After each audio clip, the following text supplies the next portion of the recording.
Good afternoon. My name is Stacia Elders, and we welcome you to the Regional Center of Expertise on Education for Sustainable Development breakout session as a part of the Sustainability Summit. Our guest speaker today is Meghna Tare.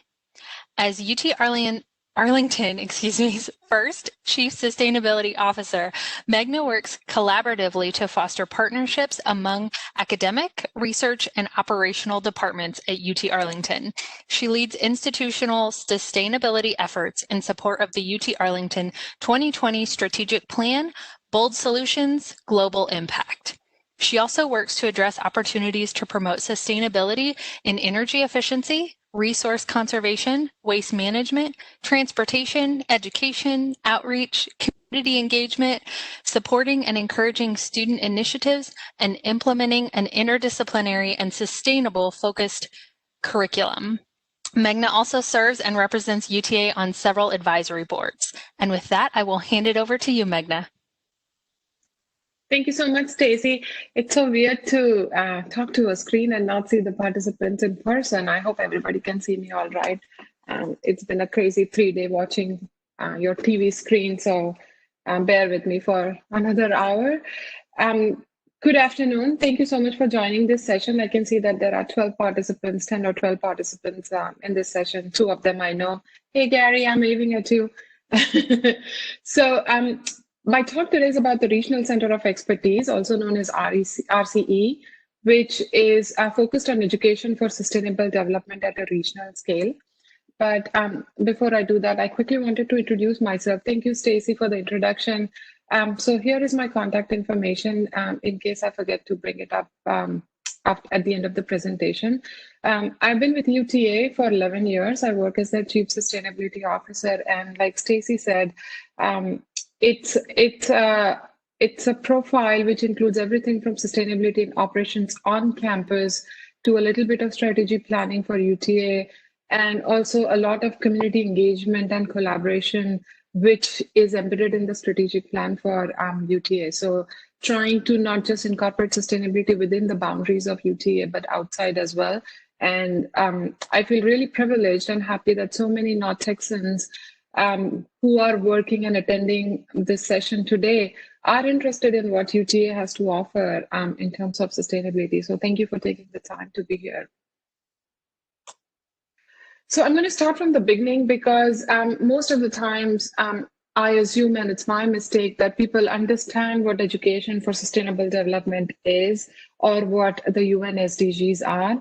And so having gone through a couple of such experiences, 20 minutes into the presentation, I realized I should have gone back and given the background. So here it is. I don't know how many of you know about the MDGs, as they call, the Millennium Development Goals, which were 8 goals that was adopted in the year 2000 by the world leaders who gathered at the UN to sort of shape the destiny of the world in terms of environmental science. I don't think sustainability was a buzzword at that time. It kind of grew from this initiative that happened in 2000.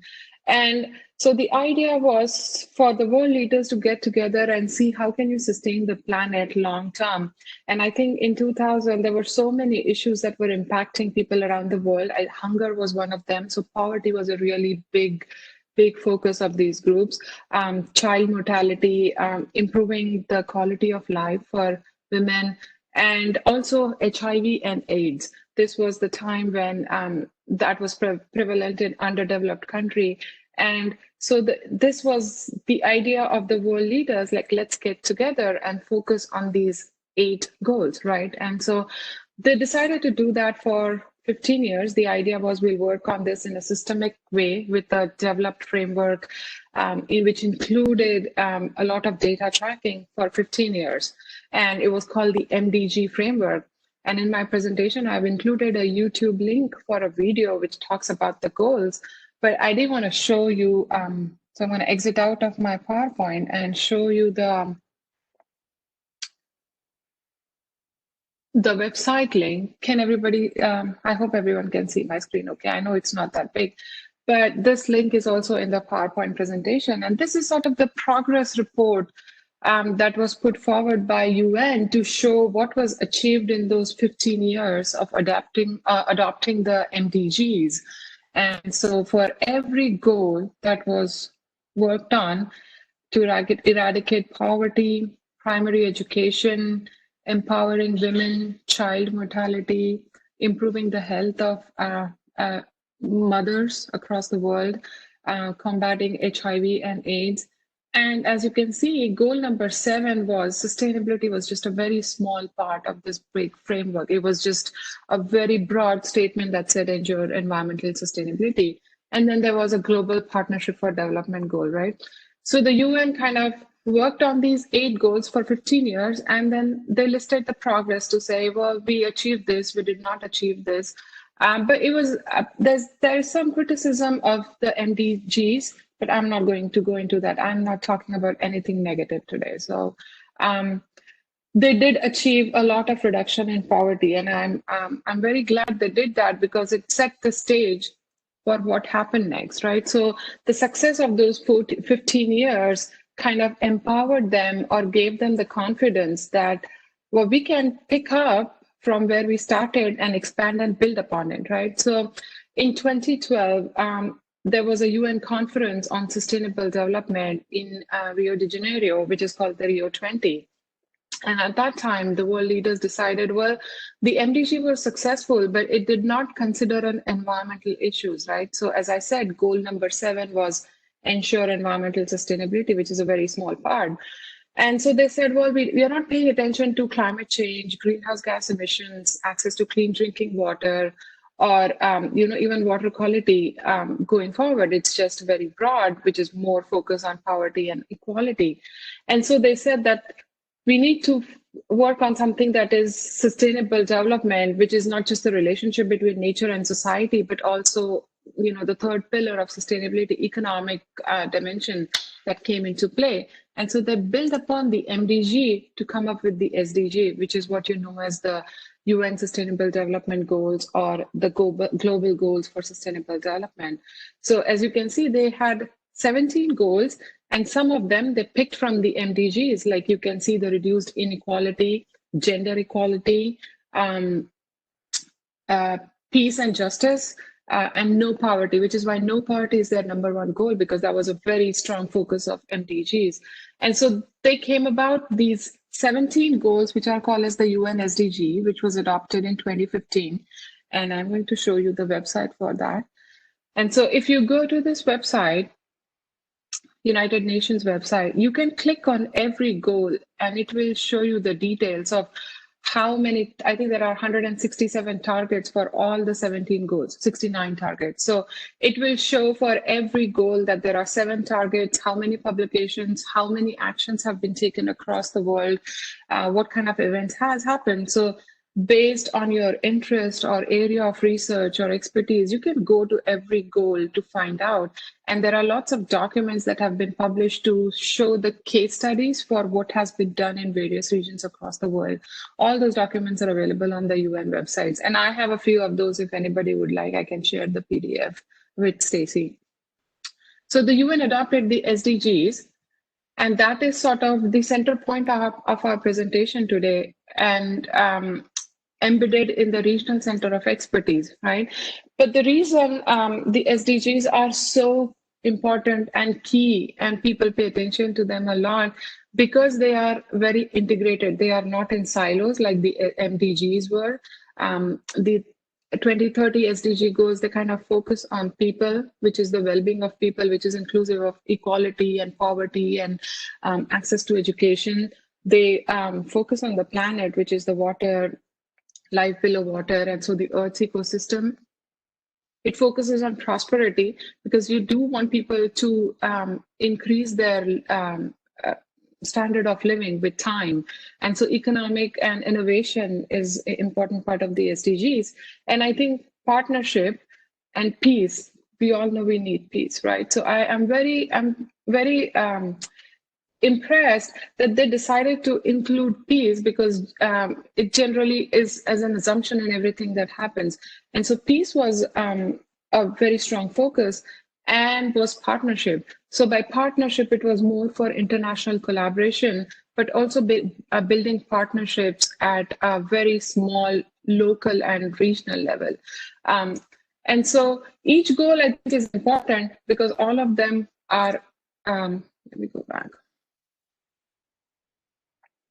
interrelated. And that's the beauty of the SDGs in implementing at a global level or at a local level like UN SDG. For example, if you look at goal number 6, which is to ensure access to water and sanitation for all, you can always interrelate it to achieving gender equality and empowering women and girls, because I'm sure everybody has seen those pictures of women in India and other Asian countries walking for 2 hours a day with those pots on their head to take water for their family, access to drinking water, right? And if you talk about climate change, it can be correlated to consumption and production or technology innovation. So that's the beauty of these goals. And the idea is that if you implement or work towards one goal, you are indirectly implementing or helping towards the other goal. And that's why, they are not in silos, and that's the beauty of the SDGs. So goal number 4 of the SDG is quality education. And the reason it's very important and a topic here for consideration is because we are all academic institution. DCCD, who's hosting this summit, is very much committed to UN Sustainable Development Goals and UN SDG, not in just their operations, but some of the initiatives that they have for faculty, staff, and students on campus. And so quality education, which is goal number 4 of the UN SDG, it is to promote lifelong learning opportunities for all, not just at college level, but academic level as well. And so this number 4 SDG forms the basis for education for sustainable development, right? It's the centerpiece of ESD, as they call it. And so after the MDGs, the United Nations dedicated 2005 to 2014 as the decade of education for sustainable development, is what they call it, DESD. And UNESCO was the lead agency for this. And so what happened was United Nations University, which is based in Japan, they were watching all this, and they realized that the UNESCO has successfully established the MDGs, and they have successfully targeted the decade of education for sustainable development. And so they went to UNESCO and said, why don't we partner together to take this forward and not just stop it after the decade was over in 2015? Why don't we build upon it? And so the Institute for the Advanced Study of Sustainability, IAS, they partnered with UNESCO to sort of launch this global multi-stakeholder network for education and sustainable development, which they now call it as the RCEs, the Regional Center of Expertise on ESD, Education for Sustainable Development. And this sort of took over the decade and the MDGs and, kind of carried the flame forward after 2014. So that is how a Regional Center of Expertise for Education on Sustainable Development happened in the North Texas region. But the idea is that it does not have to be at a global scale. It can be very local. So think globally and act locally. Was the idea behind the United Nations University initiative to kind of collaborate with various regions across the world to have these RCEs at a regional level. And so what they did was they worked with various regions through an application process to kind of build upon this education initiative. And here is a map. So as of today, since 2014, when this whole initiative started with the United Nations University and the UNESCO and the success of the ESD, there are 175 RCEs across the world right now. And I don't know if you can see on the map, but North Texas is here, very small dot. And I don't know if it's sad, but out of the 175 RCEs, US only has 7 or 8. And most of the other RCs are kind of spread out in Europe and Asia more, but the trend is changing in the US as well. And I know a lot of academic institutions, Arizona State University and George Washington University, have gotten interested in this and are applying to be an RC as well. But we literally put North Texas on the map here. And then there others are in Atlanta, Grand Rapids. There's one in Portland. Portland was the first RC that was established in the United States. And Puerto Rico is not here, but they got accepted as an RCE last year.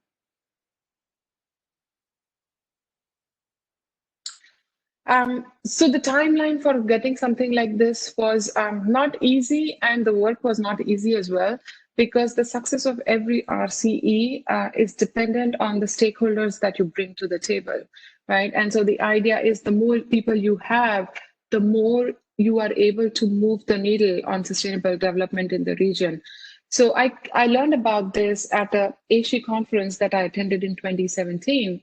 And Portland was presenting at that time. And so I thought, why can't we have one in North Texas? And so after I came back in March of 2018, I had a stakeholder meeting, which was hosted in COG in Arlington, North Central Texas Council of Government.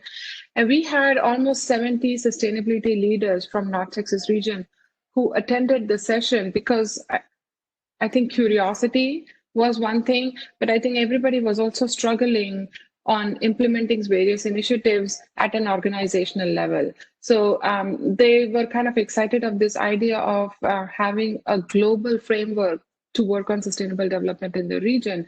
And so we had stakeholders from all the local governments, City of Dallas, Plano, a lot of nonprofits like the Texas Tree Foundation, NCT COG, academic institutions, some grassroots organizations. And at this session, we did sort of a mind mapping to say, first, are you willing to be part of an initiative where we are going to work on sustainability in the region using the UN framework? And everybody was excited about that. And then the next step was, well, there are 17 goals, and I didn't think it was realistic that we work on everything.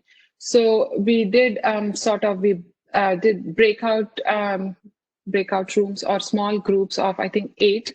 And we asked everyone, out of those 17 goals, which ones do you think are more relevant for North Texas? Which ones do you think North Texas needs to work on collectively to advance sustainable development? And by consensus, everybody agreed on quality education, good health and well-being, so SDG 3.4, and then SDG 11, sustainable cities and communities, which was a focus of a lot of folks in in that room as it is. So it was very easy to build upon. And so, as a group of 80 stakeholders, we decided at that point that, okay, let's use these 3 SDGs to work on an RC for our region.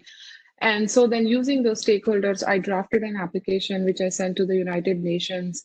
They went over it, gave some review, and then I had to make the changes and submit another application.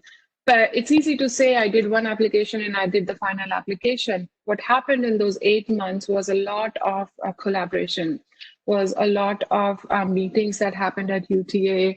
And I had to work with a lot of people to get their buy-in to be part of this, even though I'm not asking anyone to sign a formal agreement, or it's not like I'm asking anyone to sign the UN Global Compact. But that was a point of contention for a lot of folks. For example, FedEx was trying to join the RCE, but then their legal said, well, we don't want to work with something where the UN Global Compact comes into existence. And they explained to them that that's not what we are trying to do, but they were reluctant. But then a lot of other organizations joined, like the Federal Reserve Bank of Dallas, BNSF, DFW Airport, and I'll show you the list of the stakeholders as we proceed to the presentation. And with this application, I also had to submit letters of approvals from all these organizations saying that we want to be part of this network and we want to support SDG for the region. So that was included in the application as well. And the application is available for everyone to see if they would like to. And so after a year of work, we finally got the approval from the United Nations University saying that RC North Texas is approved and sort of accepted for North Texas region. And that's when the real work started. After April 7, we did the project implementation and other things. But these are the 3 things that we had to really pay attention to as we were drafting the application. So it's a regional center, right? So how do you define the boundaries of the region? Do we just call it Collin County and Tarrant County, or do we include the neighboring counties as well? And in my discussion with COG and other people, we decided, okay, let's not keep it so closed and so small. Let's expand it to all the 12 county region that North Central Texas Council works with. Even though most of our stakeholders are from 3 or 4 counties, my hope and goal is that we bring in other organizations and grassroots organizations from the remaining 8 to 10 counties as well, slowly and steadily as we build the momentum. And then as a group, we came up with a mission statement and a vision statement, which is very simple, but I think it's powerful: a healthy, equitable, and a resilient North Texas. And so it speaks volume, and it encompasses all the 3 SDGs that we picked for the region. So this was the goal number 3 that we picked: ensure healthy lives and promote well-being for all at all ages, SDG number 3. Then we picked number 4: ensure inclusive and quality education for all and promote lifelong learning. And SDG 11: make cities inclusive, safe, resilient, and sustainable. Right. So these are the and we can always build upon it. I mean, we are working on this, but I mean, that is not going to stop us from adding more SDG to our area of focus in, say, 2 to 3 years from now. So when we started the discussion with the stakeholders, why do we want to have RCE in North Texas, right? And the question was because I think people were a little bit exhausted from being part of a lot of networks that were happening around, right? There are some networks that come out of nonprofit group, academic group, or a private group.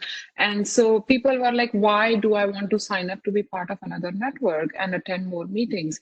And so we really had to convince them that, first of all, it is not just something where you have to kind of do the paperwork or volunteer events or give your time and resources, but you can actually get something back out of it. For example, we decided that we need to do a stakeholder mapping for the region, and I will show you a map for that as well on what we accomplished and what are the steps going forward.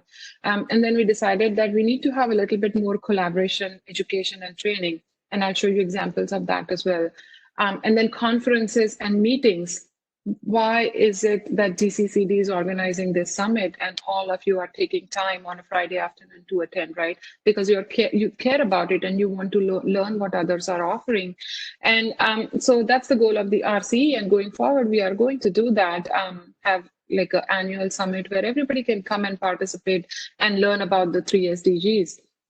And also do like a gap analysis for the region, and a collective leadership impact, and I'll talk about that as well.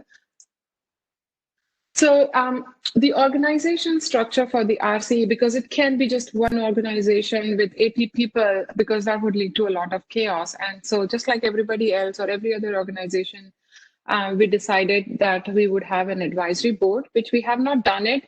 And there's good reason for that, because I did not want to have an advisory board without having some concrete steps done and established to show the value to the advisory board, because they are the ones who can help you with the long-term strategic plan for the organization. So we are not even 2 years old yet. So we will hold on to that, but that is a goal and an ambition. But Gary is my partner in crime. Gary is here attending this session, and he will also help answer your questions if you have any. But Gary and I are sort of the lead coordinators for this RCE. It is anchored at UT Arlington because I'm at UT Arlington, but UTA and UTD, both institutions that are part of UT system, are sort of the leading organizations for this. And I'm very happy and glad that DCCD is actually a very integral part of this RCE in North Texas. And then we have a couple of steering committees, which is very loosely based right now, and COVID has not helped our case as well. But some of the committees are education and outreach. There's one committee that's focused on events. There's one committee that's focused on R&D, research and development. There's one youth network, which is actually led by DCCD. And then there's a governance and monitoring committee. So after my presentation, if you are interested in being part of any one of them, I will show you on our website how you can sign up, or you can just email me, and we would be very glad to have you help us. So here's a picture that we took of all the people that attended the first RCE meeting that happened in March 28th of 2019, hosted at UTA. And, there was a lot of excitement and enthusiasm. And I think Gary and I are very happy to say that that enthusiasm and momentum has not faded. It might have slowed down, but that's just because of COVID, but it has not faded. And I do see that it is going to build up strong going forward. So here's the stakeholder map that I wanted to show. We have, like I said, 70 stakeholders who are part of this, right? So what I did was I did a stakeholder mapping where I put every organization on and the 3 SDGs alignment for them, and then put them into a map. So right now, these are the people who are from the nonprofit organizations. These are the people, stakeholders from private, public sector, and educational sector, and who's working on what. And I'm going to exit this and show you. So this is our website for the RCE North Texas, and I have listed everything here, including the application that you need. Everything that we've just presented, you can find it here. But here is the stakeholder mapping, which I want to show it to you. I know I don't have a lot of time, but I want to show it to you to show what kind of organizations we have. So for SDG 3, good health and well-being, these are the organization. And this map has been updated last week, so it is very much relevant. So good health and well-being, we have all these organizations. Quality education, TCCD is here.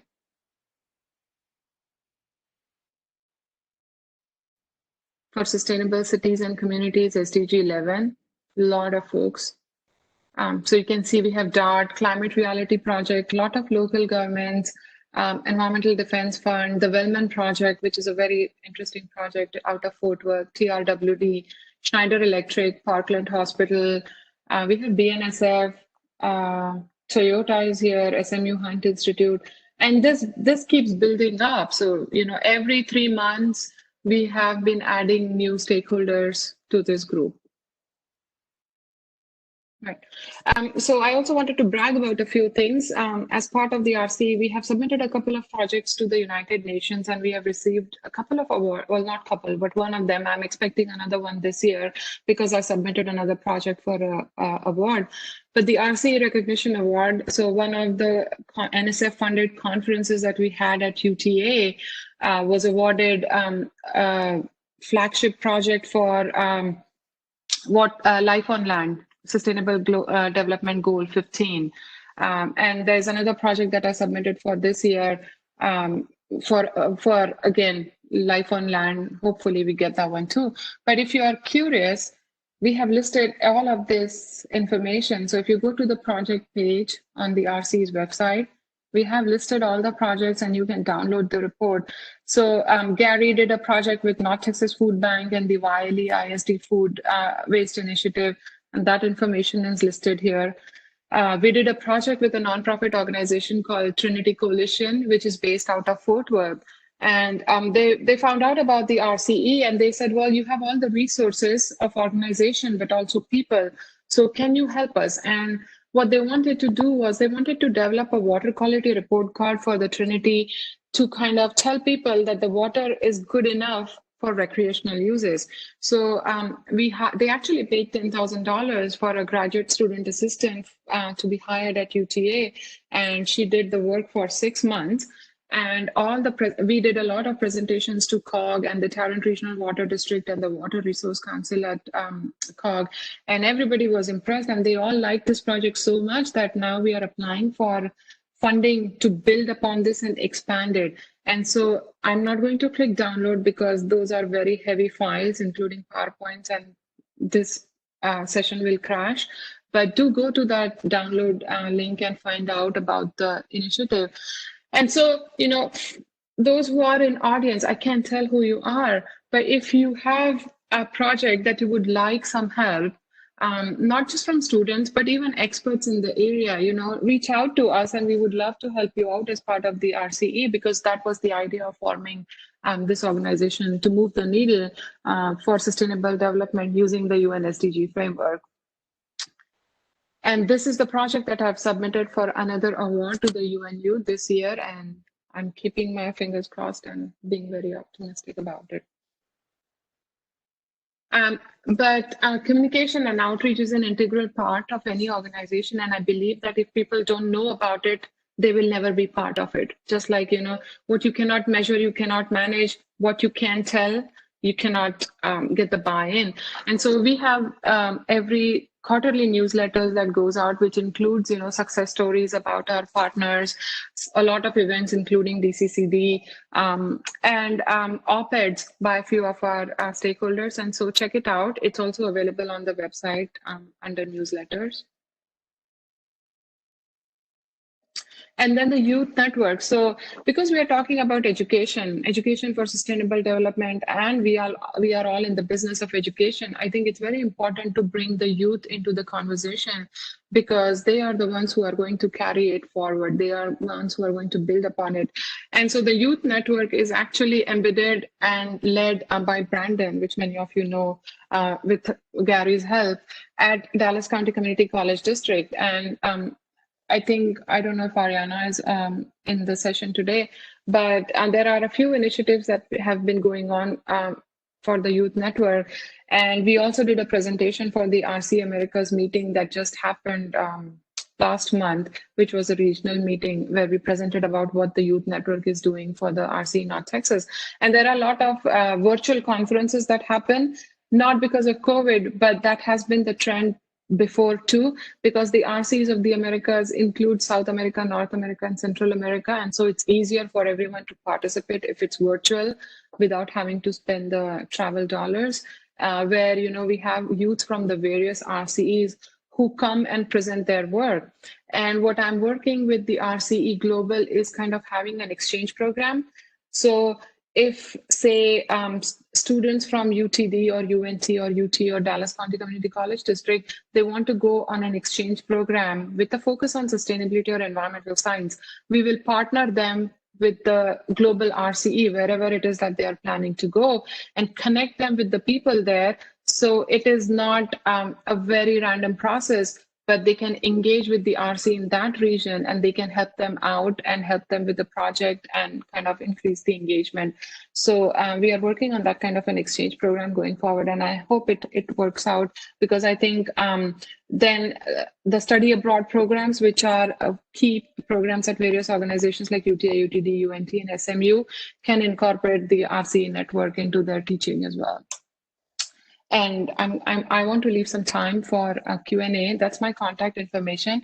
And I can send you all the links, but this is the Global RCE Network link, which I highly encourage you to check out, because it lists the RCEs across the world: Africa and Middle East, Asia Pacific, Europe, and the Americas.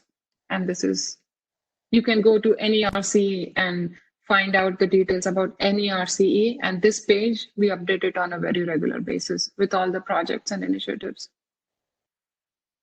All right, I'm going to leave some time for Q&A, Stacy. Thank you so much. We did have some comments come in just discussing that change definitely takes time. And we definitely saw that just from thinking about it to creating this group to the projects, change definitely takes time. Would you be able to put the link or the web address for the RCE in the chat, Meghna? Yeah. For the Perfect. Local RCE, like the RCE North Texas? Yes, perfect. That way, if people want to pull that up right now, they can kind of look around or save that so they have it right there with them. Again, feel free to submit any questions. And just kind of going along with that comment on change, did you have an expectation when you started thinking about getting the RCE up and running? Did you have an expectation that was met of how long it may take, or did you think longer, less time? Kind of what was your expectation or thought process when you were getting started? I knew it's going to take time, because after I attended the presentations, I actually came back and scheduled calls with the other RCs of the world to figure out what's the process, how long does it take, and what are some of the lessons learned. And the biggest lesson learned from everyone was that you better have a lot of stakeholders in your application, Otherwise, the UNU does not consider it. To give you an example, Hawaii submitted an application to be an RCE twice, and it has been rejected because they don't have a good mix of stakeholders.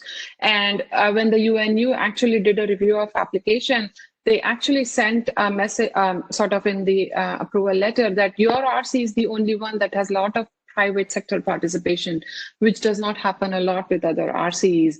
And that is what something they were really encouraging for. And so having a really good mix, but a lot of stakeholder was really key for this, which is why it took so much time, because this is not something you can send an email to people and ask them, come on board, right? It has to be a one-on-one discussion. So I think I spent a year just meeting people over coffee or lunches to explain to them the concept, and then, answer any questions and then get their buy-in and letter of support.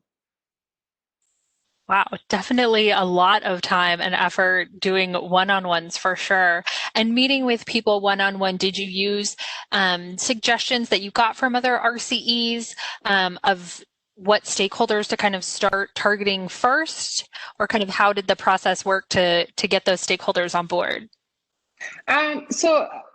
I guess I already knew a lot of stakeholders that I wanted because I was working with them on a regular basis, like a lot of cities and NCT call. But then I also got a consultant friend of mine to do like a research analysis, like who are the other organizations in the region who are working on sustainability, and what are they doing? So I had like a research document prepared for me and the contact information I got, and then I reached out to them and sort of got them in. Thank you. Another question. Can you define the regional territory in North Texas for this group? Yeah, so it is the 12 counties. I can't remember it at the top, but it should be here somewhere. The 12 counties that COG always talks about and focuses on. So if you go to NCT COG,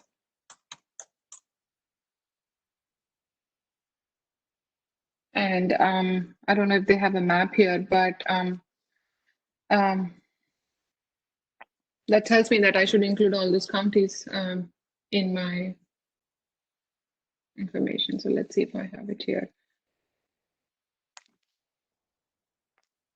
No, I don't have the counties listed here, but I can send it out. But I know it's Tarrant County, Collin County, and the surrounding counties, because the names of those counties were given to me by COG.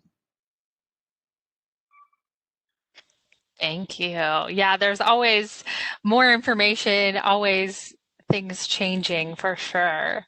Yeah. Any other questions? Please feel free to submit those. We will be wrapping up, so that way we have a few-minute break for the attendees to be able to select and get to the final breakout session of the day. But we do appreciate everyone's attendance, the questions. Thank you for putting your contact information up again. And again, she's put the link in the chat. So I'll do a final call out for questions, but Meghna, thank you again for presenting, being with us today, sharing all of this information. We greatly appreciate it. And if there are no other questions, we will let you take a little break before the next session. And again, thank you, Meghna, and everyone have a great rest of the summit. Thank you, Stacy.